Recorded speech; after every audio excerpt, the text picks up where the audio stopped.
各位，人生啊，就像一场不知道终点的单程旅行，明天和意外不知道哪一个先来啊。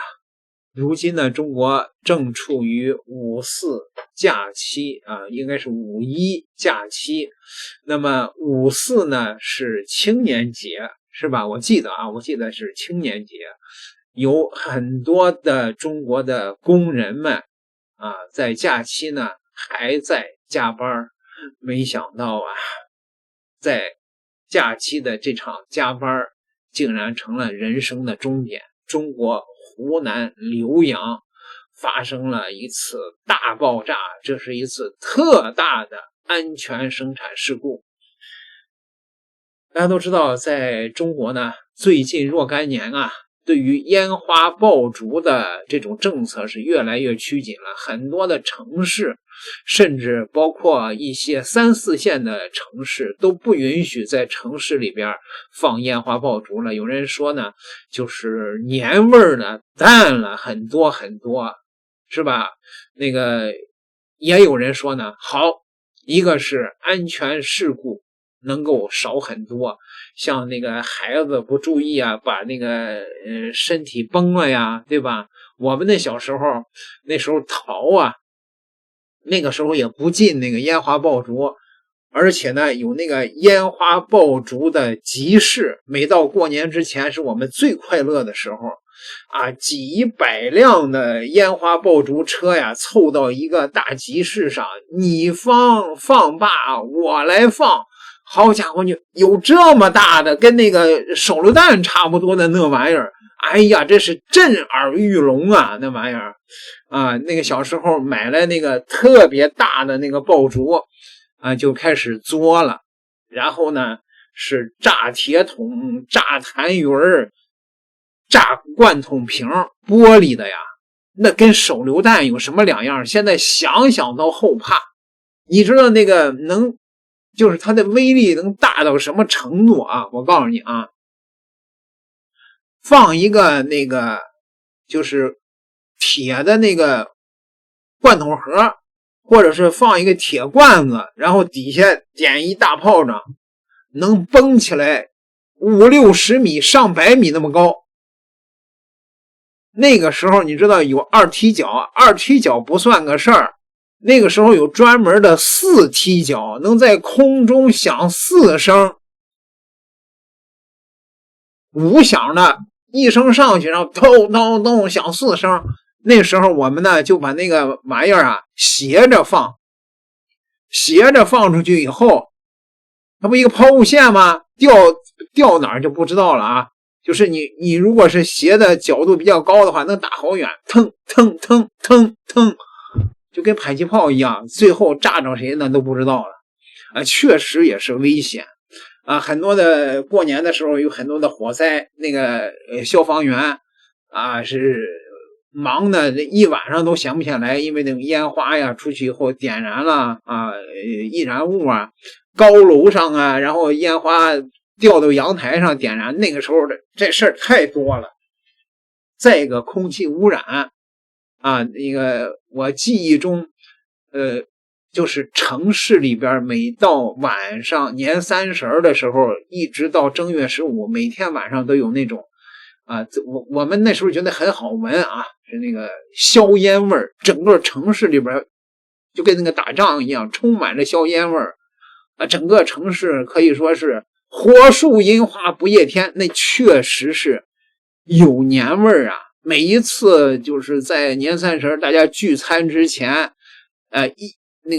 一天黑啊，然后烟花爆竹此起彼伏，那个时候确实是年味十足。可是呢，没有烟花爆竹以后，这个年味也就淡了太多了啊！但是带来的呢是安全。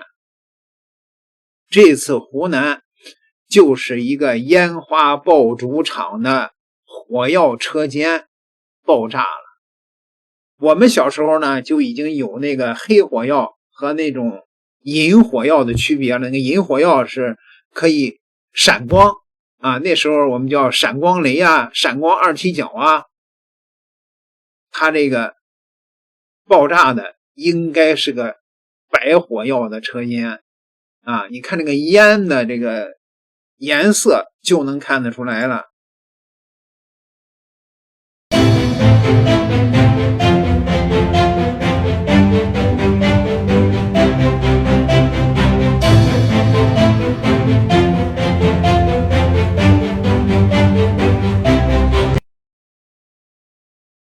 5月4号16时40分许，湖南长沙浏阳市华盛烟花制造燃放有限公司车间发生爆炸。记者从事故现场指挥部了解到，截至目前，爆炸事故已致21人死亡，61人受伤。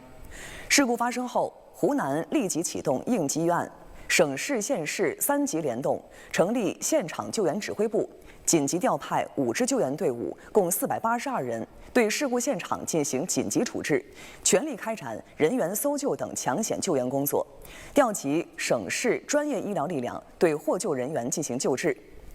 应急管理部派出专家赶赴现场，指导开展抢险救援工作。目前，现场救援指挥部正组织开展第2轮排查，公安机关已对涉事企业负责人采取控制措施，事故原因调查、善后处置等工作正在有序进行。哎呦，有10块是为啥事？起来，快起来！明显是那种白色的火药，黑火药的烟不是这个烟。这种银色的火药，这个爆炸威力远胜于黑火药。我掉下来不要跟他笑嘛，这是我妈鬼。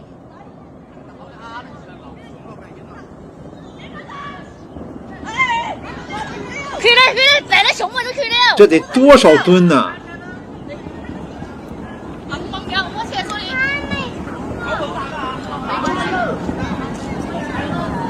我老子要闷着王蒙幺。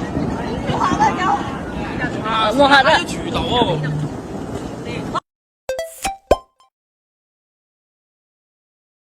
花圃场门口的路根本不能过，这是几百斤的石头都砸在路上，反正我们回家都是绕路走的。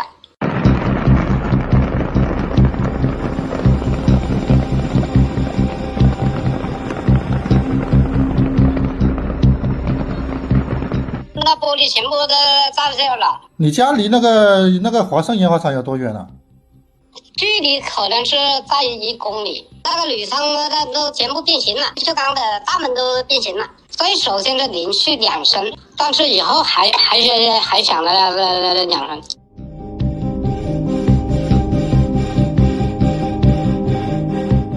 家的这个窗户什么都门啊什么都搞得没用了，我带我孙子跑了，我现在都头晕晕的，我吓到了。1公里之外的窗户门全给震没了，这得多大的威力呀！好家伙！现在所在的位置是在浏阳市人民医院的骨科病房。那这个爆炸发生之后呢，这个受伤的伤员主要是送往浏阳市人民医院和浏阳市中医院进行救治。我们了解到的情况，像这些伤员当中，年龄较大的有68岁的，然后年龄较轻的是20多岁的。他们当中呢，主要是以骨伤为主。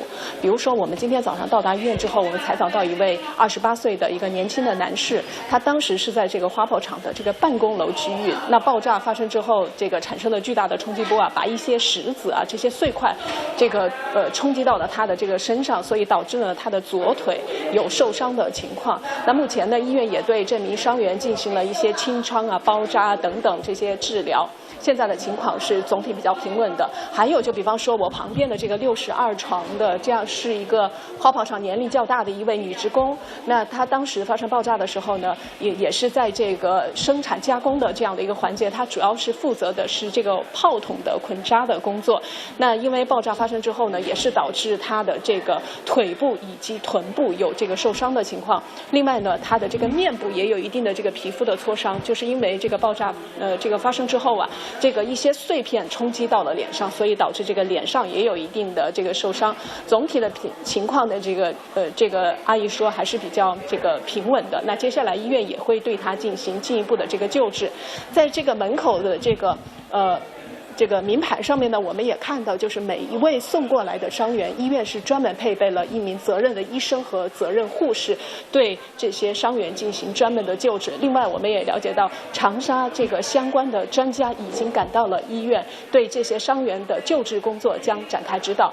那浏阳市人民医院是1952年成立的一家3甲医院，距离这个爆炸现场大概是47公里。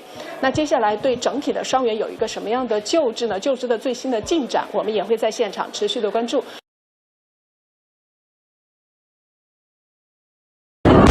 哎呦，有10块钱回下去。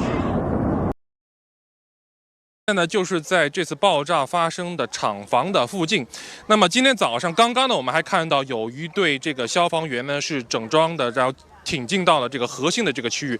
那么我现在所在的这个位置呢，距离这个爆炸现场的这个应该那个厂房的最核心的那个位置呢，大概是有3到400米左右的这样的一个距离。但是即便隔着这么远的一个距离呢，现场我们仍然是能够看到、感受到爆炸冲击波发生的时候对现场的这样的一个强大的破坏。我们可以看到我身后的这个建筑，包括它的上方的这个门窗，1楼的门窗都已经是被冲击波所破坏掉。那么我们刚才呢，也在沿途呢，也是这个拍摄到了不少的沿途我们看到的这种破坏造成的这种画面，大家也可以看一下，包括地面也有很多这样的碎的玻璃散落在地面上。应该说，当时爆炸的时候，对周边的建筑还是造成了相当严重的这样的一个破坏。那么与此同时呢，我们看到距离核心的这个爆炸现场的大概300-400米左右的位置呢，现场的安保呢是架起了这样的一个警戒线。据这个现场维持秩序的工作人员告诉我呢，由于这个爆炸厂房的这个现场，它的环境很复杂，具有不确定性，因此呢，到目前为止呢，只有专业的救援人员才能够获准进入到核心的现场。那么我们也是特别请教了相关的救援专家，像这样烟花爆竹爆炸的现场呢，很有可能是散落的地面有大量这样的硝基化合物，包括硝酸钾、硝酸铵这样的这种易燃易爆的这样的物质。因此呢，在爆炸发生后，它们往往会散落溅落在整个现场的各个位置。因此呢，现场的这样的危险性还是比较强的。那么我们还想请大家看一个今天早晨我们刚刚拍摄到的这样的一个航拍的画面，具体通过航拍画面来给大家看一下现场的一个情况。大家可以看到呢，整个现场这个爆炸的冲击力跟破坏力还是非常的大的，整个厂房的面积很大，但是我们看到整个核心现场已经基本上看不到一栋完整的建筑了。应该这么说，这个爆炸的工厂现场的绝大部分的房屋都已经被这个强大的这个冲击波所彻底破坏掉了，所以现场基本上我们看到的都是瓦砾。那么包括呢，现场呢仍然是有这个一些烟点冒着白烟，但是与此同时呢，我们还可以看到现场救援的人员呢，现在已经进入到内部来进行这样的一个人员的搜救的工作。那么据我们在当地了解呢，目前这个伤亡人员的这个具体的数字仍然在统计当中。那么我们在当地也了解到呢，今天晚些时候，当地呢会组织召开相关的新闻发布会来回应社会的关切。有什么最新的消息呢？我们也将进一步的来进行跟进报道。伤亡近100人呢，这是一次特大的安全生产事故。那么在中国的这个以安全至上的这个社会治理的这种原则下，那是不是这个烟花爆竹产业又会遭受到一次重大的打击呢？各个城市是不是会更严格的制定这个烟花爆竹的安全条例呢？哎呀，其实呢，这是把双刃剑啊，为了安全，那肯定会损失这个社会消费的一个领域，还有这个过年的这种气氛。没有过年的气氛，那就进一步的会压抑这个节日消费的这种冲动。包括现在呢，在中国民用的无人机大疆都不让卖了，很多城市都不让飞了啊！如果飞的话，还得上派出所报备，马上就会接到民警的电话。就是民用的无人机产业基本上在中国就黄了啊。那至于说为了安全因噎废食，对不对呢？这个事儿，这个见仁见智了。各位，你们觉得呢？点个订阅，咱们下集再聊。